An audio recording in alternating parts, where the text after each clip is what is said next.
Hey guys, this is question 6 on your study guide. You are being asked about this velocity time graph. For question A, we want to know acceleration from 3 to 5 seconds.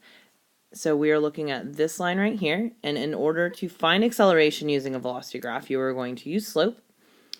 So for slope, you are doing rise over run, so you're starting at 10 and ending at 20 for your rise, so that's a difference of 10. And then for your run, it's how far over you're going. So you're starting at 3 seconds and you're going over to 5.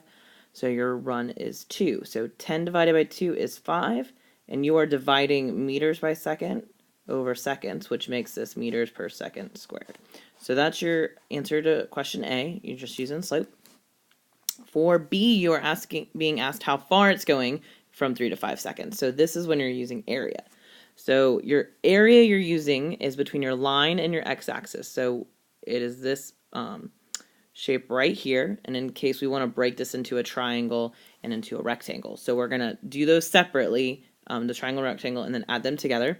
So for our triangle, it's 1/2 times 2 times a width of 10, or sorry, a height of 10.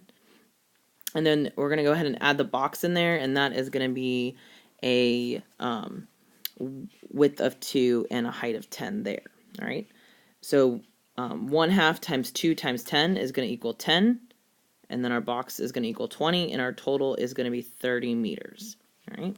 So all we did there is find the area, and that's our distance. All right. So remember, when you have your list, it goes position time graph, velocity time graph, acceleration time graph. If you're working your way down the list, you're going to use slope.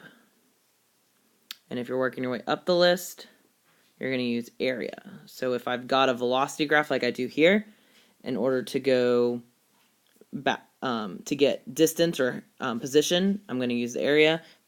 If I've got a velocity graph and I need acceleration, then I'm doing down the list and I would use slope. So let me know if you guys have any questions.